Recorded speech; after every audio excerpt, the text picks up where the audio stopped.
Hey y'all, it's Jen for the Love of Iris, and welcome to another one of our 31 Days of Halloween. Today we are going to do a watercolor background card, and this is the card we're going to be making today.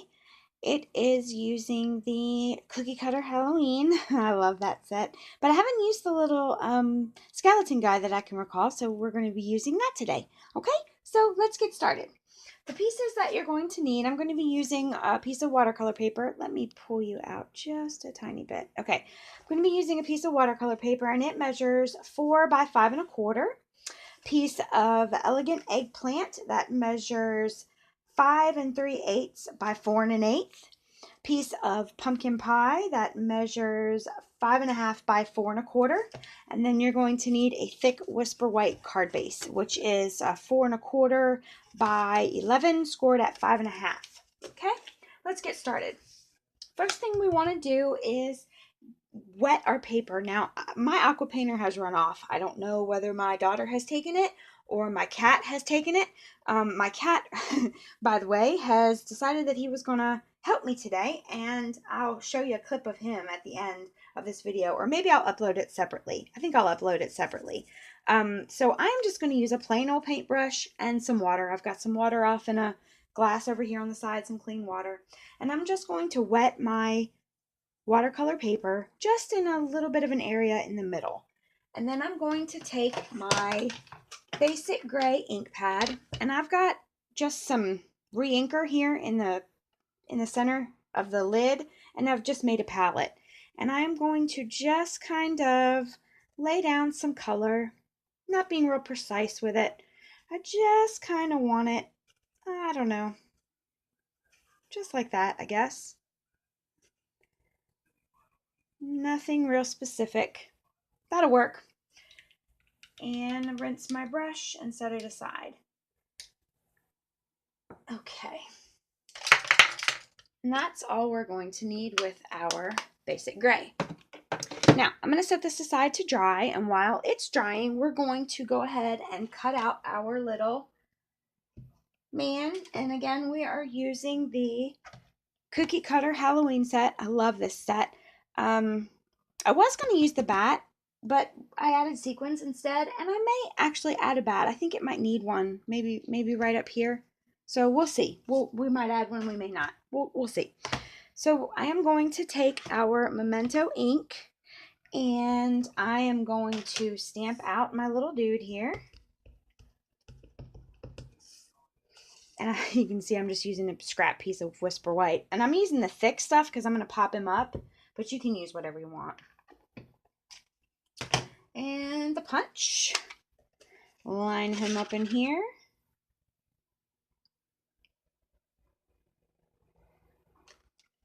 Punch him out.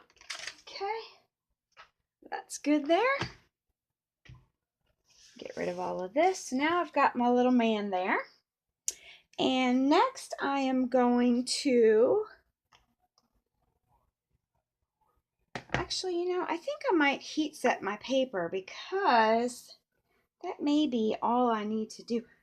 Yeah, let me heat set this just because I'm impatient and I want to let it dry. The other one I let dry by itself, but for the sake of time, I'm going to go ahead and heat set this just to dry it. Now, if you heat set it, it will cause it to warp a little bit, but I'm okay with that. I'm going to heat set it on both sides to try to help with the warping. Can y'all see what I'm doing? Yeah. Okay. I'm just trying to dry it just a little bit. Almost dry. Alright, that looks good. Okay. Now, I wanted a border around it, and I saw a card very similar to this on Pinterest, and she did some stitching, and I am not a stitching kind of girl. I know stitching is all the rage now, but I just can't get it to work for me. So what I found was I pulled out this watercolor wing set, and I saw this. Can you see? There's a glare. Okay, so I saw this, and I thought, oh, well, that would be good, but it's too wide. So I'm going to do some selective inking, and I'm just going to ink up one of the rows of dots and ink it and make it go all the way around the page. So how I'm going to do that is just take the ink pad and on the side, just ink up the one row, kind of tap just the one row on the side of the ink pad. And then, if I move the ink pad, you can probably see, you've just got ink on your one row of circles. And if you pull it up, you can tap it back in and just keep adjusting it till you can see that all of your dots are there on the side. And then just stamp it down. And then I'm going to just go all the way around the card, the watercolor paper, to give myself a little border. You could take a marker and just do a hand line if you want. You could do all 3 lines and avoid the selective inking. You could leave it blank. You could do the stitching if you're a stitcher. I can barely sew on a button, so I opted to do what I know I can do, and that's stamp. So I took, and if you have another stamp set that has maybe a line on it or a stem from a flower, that would be great. There's tons of stuff you could do for this kind of thing. But for me, this is what's going to work today. Use your imagination. Be creative. That's what crafting's all about, right? Being creative, using what you've got. Okay, so we're done with that. And now what I want to do is I've got some of the silver ribbon we used in the last day's card. And I think I want it, I don't know, about yay long. Let's see how long yay is. Yay is too long. Yay is, for me, 3 inches. So,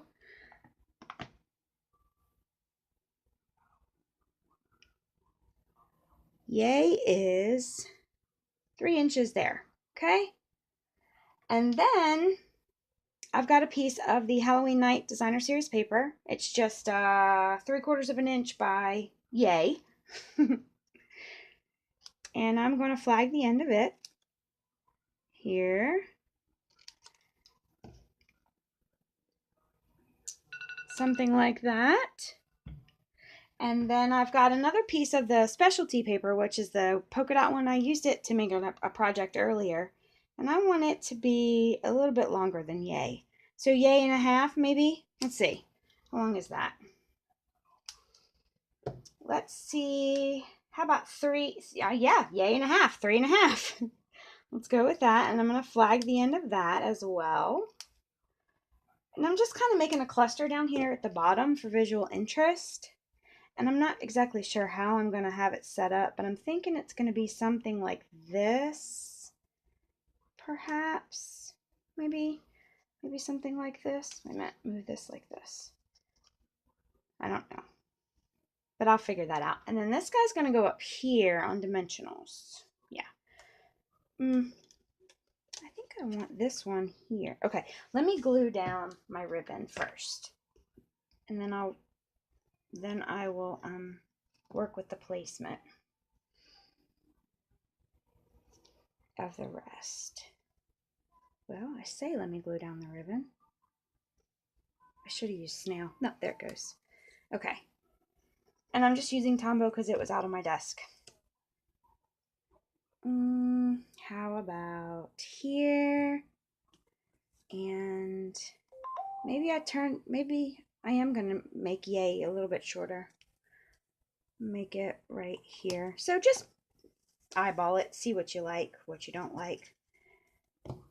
And then I'm going to glue that down as well. Okay, so I've got myself a little cluster down here at the bottom. And then my little skeleton guy is going to go right about there. I am going to take a little bit of elegant eggplant, and I thought since I have this stamp set out, why bring out another one? So I'm just going to use the Just For You in there and stamp it in Whisper White. And if you want to emboss it, you can, but for time's sake, I'm not going to. I'm just going to do it in Whisper White and leave it.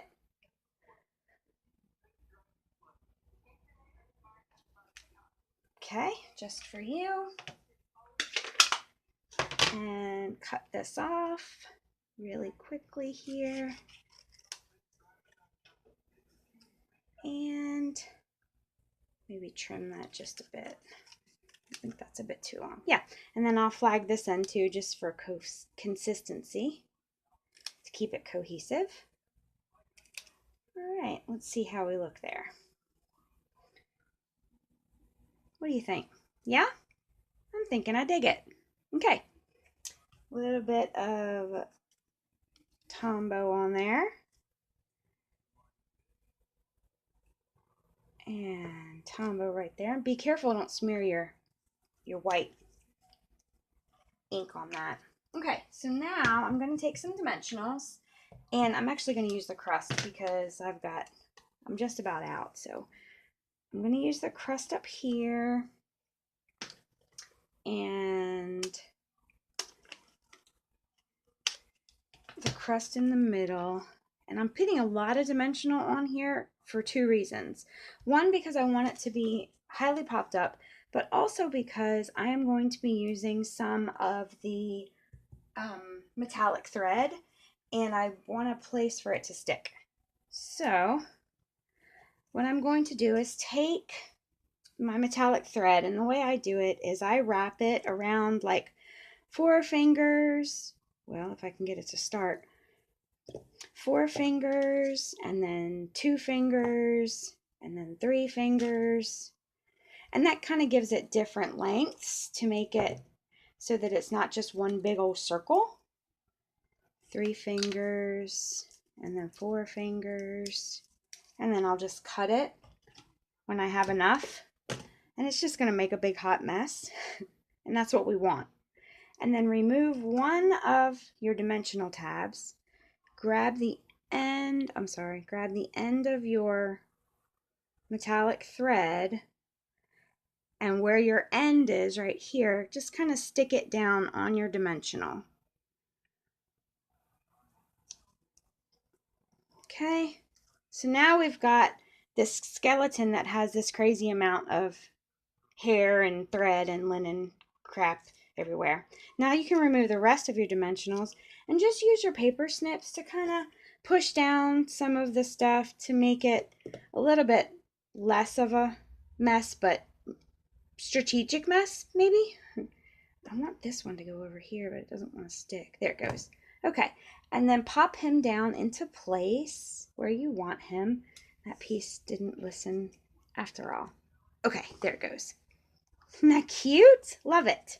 Okay, let's do the bats on this one since we didn't on the other one. Maybe we'll do bats instead of sequins on this one.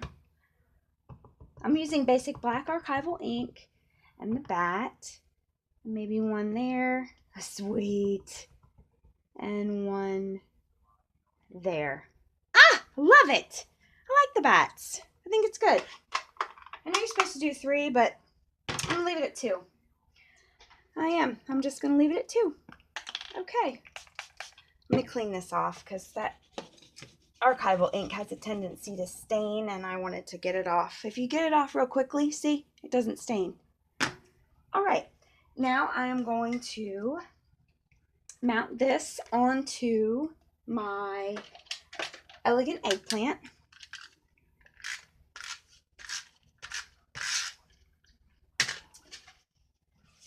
No, yes, elegant eggplant first.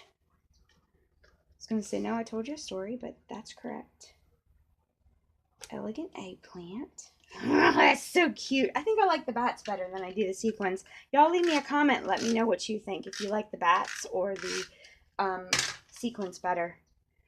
Okay, and then now onto the pumpkin pie. All right. And then lastly onto our card base. And this is going to be the same size, so it's going to be flat up against there. Oh, how cute! I love it! All right, so what do y'all think? Sequins or bats? Leave me a comment, let me know. Thanks for joining me, and I'll see you for another day. Hope you're having a great one. Bye!